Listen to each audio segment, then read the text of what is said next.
You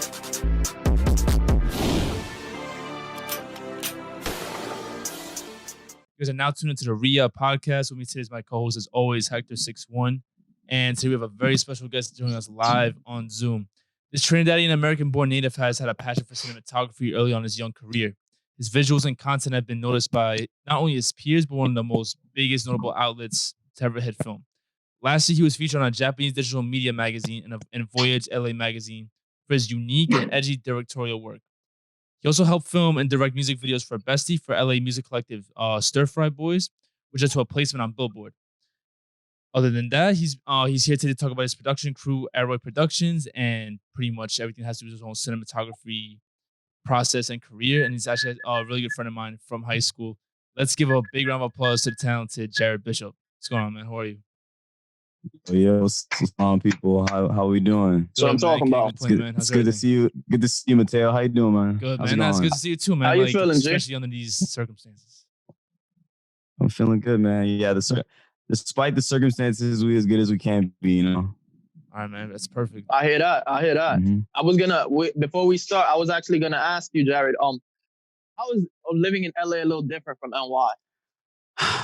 In terms of the circumstances, or just like in general?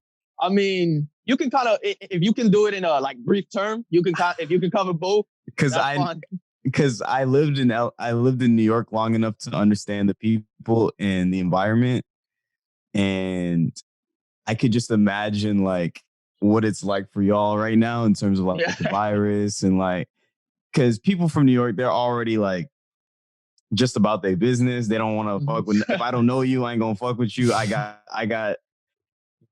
not here to make friends. Trying to say what's up to y'all. Like I'm trying to go home and I'm trying to go to work and I'm trying to go back home. You know what I'm saying? So with that mentality that y'all have already, toppled with all the shit going on. Like, so it's a back convo.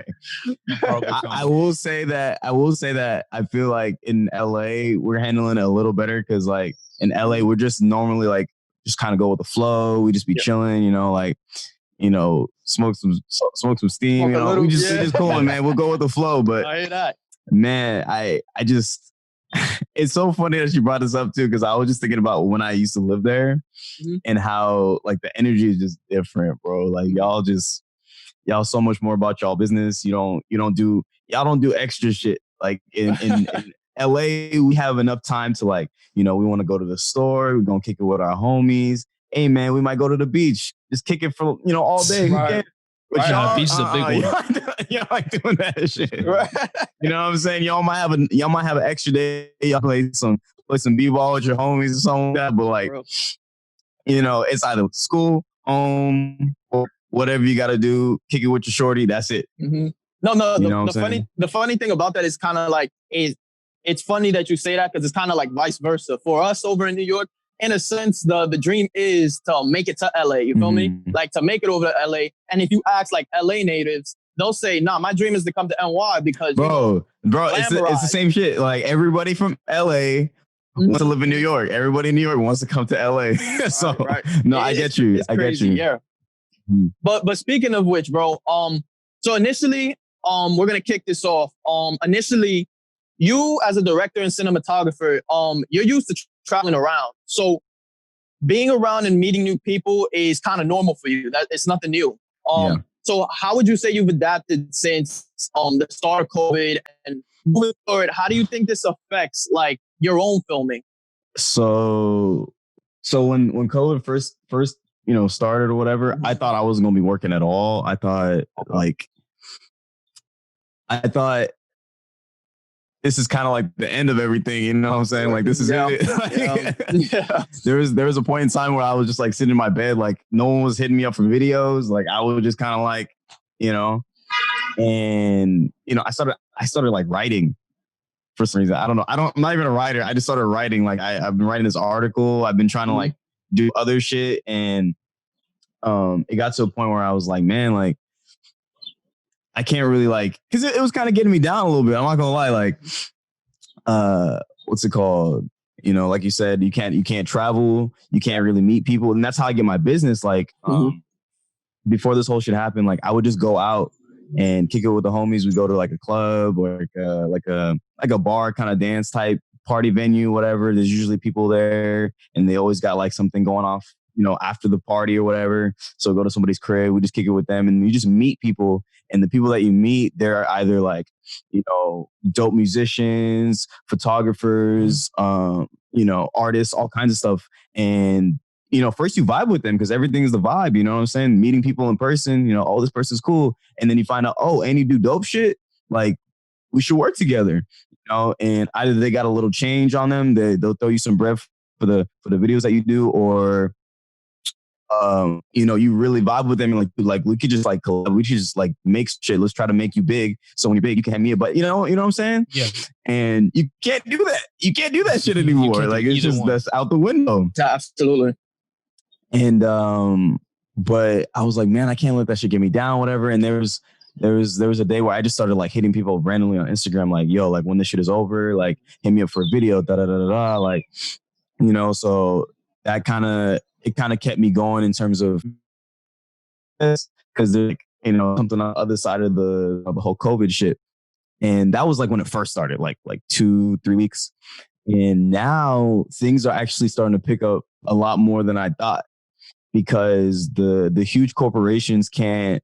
So I work for a record label, and they usually have like huge sets, and they have like all kinds of shit, like craft tables, dressing rooms, things that require a lot of people, and they can't do that anymore because you can't have more than like 6 people in a group or something, whatever. Seriously, right? Yeah, something like that.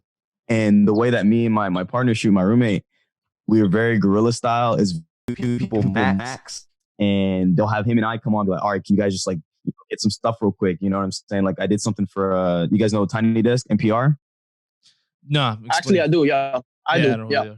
Yeah. So I had a homeboy hit me up saying he has an artist that needs like a quarantine edition done, and me and my homeboy, we went there, we shot it real quick. It was just 2 of us. We made it look like we had a whole set, we had a whole like professional as shit. And we just been shooting like that, stuff like that left and right. People have been hitting us up, Jared, we need this, Jared, we need that, we need this, we need that. So all the messages that I was messaging people and shit, like right before when I was like depressed, I was like, man, I don't know what's gonna happen. It helped. So I guess that's how I adapted to it. You just, because I hit people up, but I don't think I was hitting people up that much. Yeah, of course. Before. You were doing it in person. You weren't doing it over in DMs. person. Yeah, exactly. Mm-hmm. Yeah. And like I'd hit people up every now and again. Like if I find like a dope artist, I'll be like, hey, if you need a music video, hit me up. Yeah. But like it was all in person, man. Like, but like I said, hitting people up, being like, because people still want content, especially like the big corporations, the big people. They're like thirsting for it right now, and those big production companies, they can't shoot unless they have this fancy camera or this fancy set of lights or this 20-man crew, because, probably the people that run shit went to film school. And when you go to film school, they teach you like the very technical way of doing things. Right. Like you need, all kinds of shit. You need Cook lenses. You need an Aroy Alexa. You need like $3,000, $4,000 sticks. You need all kinds of fancy terms that people won't even need to use in their life. Right. And they get so accustomed to shooting like that, when they get put in a position where they don't have those things, they can't shoot. Does that make sense? Yeah. So they become obsolete. Pretty much. Okay. It's like when a parent is too you shelter your kids too much. When you throw them out to the real world, it's that the same rules that apply in your house don't apply necessarily in the real world. Exactly. And then when you, like I said, when you don't have access to those things, you don't have access to those the fancy technology, the fancy equipment, the crew and shit. There's nothing. They have no adaptability. Right. They can't. Yeah. Right. So do you think that film school is a necessity for anyone who is thinking about going into like the media and film and photography type of world, or do you just kind of have to like maybe like pick up a camera and just kind of like test you it guys out? want me to talk today, huh? Yeah, let's go. That's what we're here for. Damn. Okay. I'm gonna keep it brief. I'm not gonna harp too much on this because like I be preaching this to the fucking rooftops. You don't need to go to film school. You don't need to do it. You don't need to go to film school. Like I went to film school just because my mom wanted me to get a degree in something. But film school, if you want to okay, anybody listening, ask yourself this. Do you want to, make music videos for your friends, try to make each other become famous by doing like really cool artsy type things and maybe make your own web series and you want to be your own boss. If you want to be your own boss, you don't need to go to film school. But if you want to be on set, if you want to be with Quentin Tarantino, if you want to be with Martin Scorsese, whatever the fuck his name is, you want to be like in the thick of it. You want to get Apple boxes. You want to get C47s. You get all the fancy terms and everything. Okay, go to film school. Okay, go to film school. But if you want to be your own boss, if you want to make your own stuff, if you want to make music and shoot your own videos, just do yourself. YouTube. Yeah, just do yourself, bro. Yeah. YouTube, man. Everything majority of the stuff that I learned is either from YouTube or just going out and shooting myself. Like I'd say maybe 90% of the stuff I put out wasn't even for film school. Right. So it's more of like an experienced type of field. Just no matter how much you learn about it in a classroom or on YouTube, you're not really going to learn unless you go out and actually figure out what camera angles are good, how like daylight works or how lighting works for the most part. Dude, 100%. Like I think film school kind of puts you in a box, right? Because you're learning what others are teaching you when you should be finding your own taste. Like I have a lot of friends that are so inspired by like Quentin Tarantino and freaking what's that one guy's name? Wes Anderson. Yeah. And then they go shoot stuff.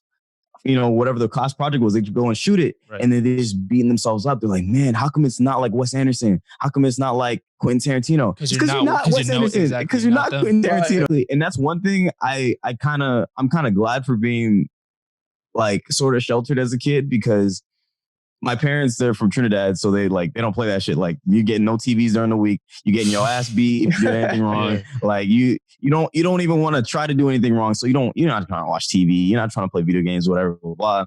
So I never really had that. Like, I was never really inspired by other people because I wasn't exposed to it. So I never really had that problem. But I have a lot of friends that are just like, man, like I have this one homie that's like. He's just going through it right now. He's just like, I can't do anything right. I'm like, bro, because you compare yourself too much. Like, everybody's a product of their own experiences. So you're going to have your own taste regardless. And once you find what your taste is, people are going to fuck with it. Exactly. You got to do right by you. You're going to fuck with it regardless. People. Right. Mm-hmm. Exactly. I thought it was very important that you just said that, Derek, because I was watching a video like 2 days ago, and I actually sent it to Mateo. I don't know if you know who Gary Vee is. Mm-hmm.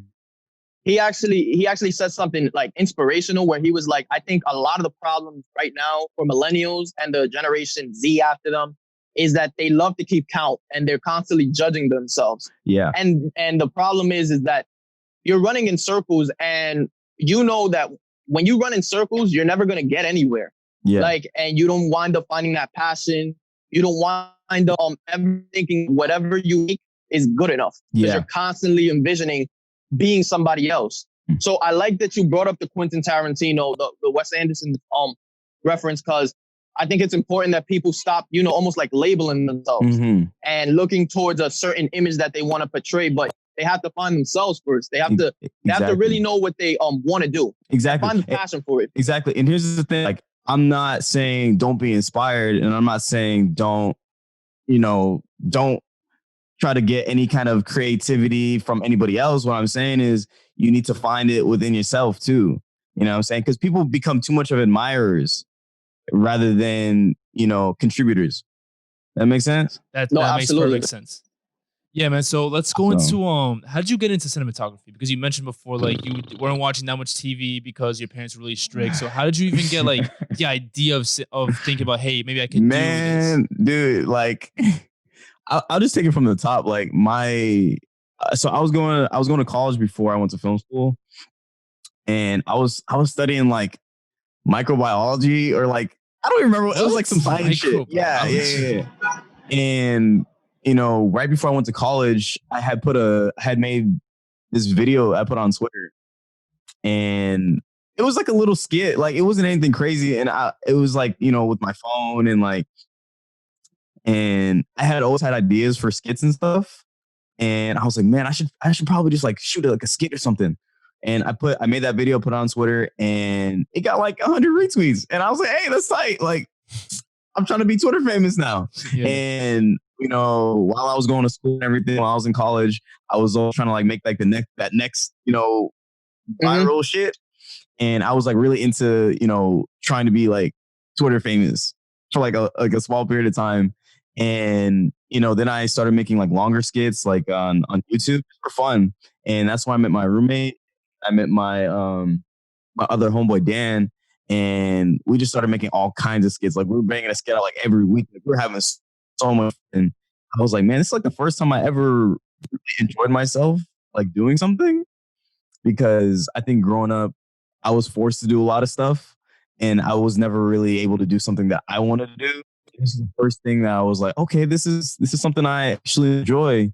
And I was talking to this girl at the time that was in the film program at our school, and she's like, Jared, why don't you like switch to film? I was like, I guess you're right. And it wasn't like I was making anything like crazy or anything. Like I was making like really shitty videos. Like they really sucked. like the way they looked were really bad, but I was so passionate about it. Like it was the only thing that I found myself up to like 3, 4 in the morning, like editing, just this really dumb video. I thought they were cool. I still think they're cool. But what's it called? After that, I'm like, okay, why am I going to normal college? Why don't I just go to like film school? So after I finished that after I finished that year of college, I went to film school, and that's when I learned kind of like the technical aspects of stuff. But still, like I said, I feel like everything that I'm doing now, I could have done, eventually. Okay. I will say this: if you want to go to film school, I think what you're paying for really is the equipment. The equipment is the most important part about film school. You could just like, I don't know, if people like the people I went to school with, they didn't do shit. They didn't do anything. They would just, I remember one time I was like, we first got there, first week, we all went up and said something about ourselves, and I was like, yeah, like I'm shooting this video this weekend. Like if anybody wants to come, like you guys can come help. And nobody came. Nobody cared. No one was like, I'm like, why are y'all in here? Yeah, you know what I'm saying? Like, and the orientation. So we had an orientation, and when we got there, our king of film school, we call him the principal or whatever the fuck, the dean. Yeah. He was like, 80% of y'all are gonna drop out. Which 80%. By effect, honestly. I was at first I was like, what? Damn, like why are you saying all that, bro? Like we just got here. It's not even the first day. For real. But now I see why he said it, because niggas don't do shit. People just don't do anything. People like the idea of making films. They don't actually like making them. Oh, yeah. No, it's not an easy thing to do. And there's plenty of times where I find myself was like, if I was somebody else, I would not be doing this right now. But anyways, the equipment is the most important part of film school.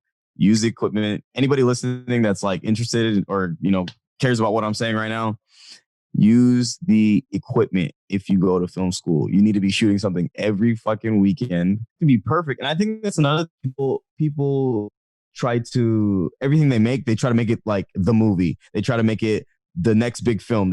You can't do that. Right. You got to practice. It's like swimming. It's like, freaking playing basketball. It's like playing soccer. You have to practice. You can't. It's not just skill. You have to continuously.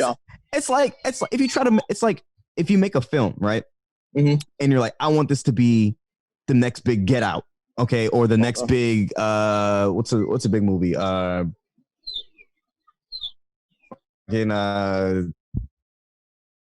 big movie. I want this to be the next big movie, okay? That's like saying I've never played football before, coach, but put me on varsity. I want to be on Friday's game. Exactly. Nah, not gonna work out. You know what I'm saying? Like, perfect analogy. Like, thank you. Like, it just don't make sense. Like, how are you gonna expect to play? How do you expect to make the biggest movie if you haven't made nothing yet? And that was part of the reason at film school, because everybody wanted to make the biggest movie. Everybody wanted to make the biggest thing, and I think that was part of it was the teacher's fault, because they didn't really encourage the concept of practice. Right. It was more like, just make something. Right. Just make something. Okay. And the next month we'll make something else. Yeah. It was like, you guys need to make something, understand why you're making it, understand how you're making it. So when you do make the next big thing, you know how to do it. And yeah, I mean that's how I started. I mean, I wasn't even when I went to film school, I wanted to be an editor. I wanted to be a cinematography director. And then once I was in there a bit more, I kind of did a bit more to directing. I was like, okay, cool, but directing is kind of like, I don't know. I don't want to direct other people's stuff because people want you to direct their things. Right, I'm right. like, no, I don't have a vision for your stuff. I don't want to, you know. The only time I'll direct is if it's for me because people write stuff and they'll have somebody else direct it. Right. It's not me. If Interesting, I'm directing, I wrote it. You know what I'm saying? Your vision. Exactly. Thing. You have to be able to see that shit in your head first. You have to be seeing your head first.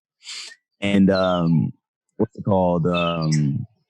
So what was I gonna say? The oh yeah, so after a while, yeah, direct is like people always ask you to direct stuff like director when it's for me, but I really want to focus on cinematography, which is like lighting work and anything that has to do with the camera and framing and that shit is like just like optimum. Even like with this right here, I kind of try to like fit the frame a little bit, like make it look good. I filled in the frame with this stuff over here, and then like you know what I'm saying, like everything real all that shit is good practice, but. Yeah, I got you. You know what I'm saying, like you get it. Cinematography is that's like my main. That's like my main thing. I got you. Do you think it's important for people to realize what exactly specific what they want to do? It's not just, oh, I want to make the biggest movie of all time. It's like, all right, do I want to be a good director? Do I want to like be a good editor? Do I want to be a good cinematographer? Like, do you think it's important for people to kind of like establish exactly what they want to do so they don't get like, so they're not looking all over the place and maybe like failing in positions that were never meant for them? My thing is you should try. I want to say try everything. I want to say this because I used to date this girl, and what I shoot is very like simple. I try not to do anything crazy like with the edits or like, you know, not a lot of handheld shit. Like I have to keep it on a tripod and make it nice and steady, make it look as professional as possible. And I was dating this girl, and she would help me out with the stuff and everything that I would shoot. And she would try to shoot, like when she would shoot her own stuff, she would try to shoot like me. And it just wouldn't come out good. I'm just like, nah, that's not it. And, you know, she would always beat herself up about it. She's like, man, like I suck. Like I'm not a good filmmaker, blah, blah, blah. But then I had seen like one of the first projects we did at school because we went to school together. And it was like a day in the life kind of thing. It was very raw. It was almost like a documentary kind of thing. And it was like one of the most beautiful things I've ever seen in my entire life. And I'm like, I think you should shoot like this in terms of, you know, having that raw documentary style, like handheld, not so planned. You know, because that stuff is good too. You know what I'm saying? Like one's not better than the other. And I think when you're independent, to having your head in everything is very important because I'm a cinematographer, like at the end of the day, but I can do everything. I can write, I can direct, I can edit. Editing is another thing. That's a whole other story. Like multifaceted. Editing is so editing's tough. You have to be. And like people want to be, that's okay. This is another question. People will be like, I want a director. We'll go right off the bat. You know, I want to be a director. I don't want nothing else. I'm not edit. I'm not gonna do fuck that. Nothing. And they put themselves in a box and they put themselves in a hole. So when, you know, you're independent and you go out your short film, okay, you get a cinematographer, you're a director, you get a cinematographer, shoot it, right? And you have this footage, an editor, $5,000 to edit it? Of course not, because you're broke. You're a college student. You can't afford that. So your footage just sits there for years on end, collecting dust on your hard drive, and it never gets done. You lose your faith. You're like, you know what? It was a dumb idea anyway. You probably developed a whole nother taste, and that's why shit don't work out for people. Right. Because start out on yourself. Exactly. Because they're I feel like a lot of filmmakers have a lot of pride. I think I have a lot of pride too, but you know, right off the bat, when you have that much pride and you're like, man, I don't want to do anything else. I don't want to shoot. I don't want to edit. I just want to direct. Like you put yourself in a box unless you're like super rich and you can pay people to follow you and be like, hey, I want to edit this. I want to shoot this. I'm going to tell y'all what to do. That's fine. But a lot of people like us that are like broke and have no money, and you know, you have to become multifaceted. You have to wear all those hats. You have to, you know, let people know that, hey man, I'm not just a director. I edit, I shoot. And honestly, it makes you more invaluable because if you have more than one skill than most people, it's like you know? And if you do start doing freelance work, and if you do start working for yourself, like becoming your own boss, like me and my roommate do, you could say, I not only shoot, I can, edit, I can write, I can direct, I can do anything you want. Your whole package. Right. You just give each person within your own small company or your own like entrepreneurial business a responsibility. Hey, like I'll do this and this, you do that and that. We split profits, and that's it. That type of thing. Yeah, 100%. And maybe I don't want to edit this time. I'll have him edit, or maybe he doesn't want to edit this time. I'll edit. It's yeah, just like share responsibility. But you have to know how to do everything, of course. Okay. Exactly. I don't know. I think it's a very interesting concept. I think they tried to teach us that in film school, but I don't think they did a good job. Right.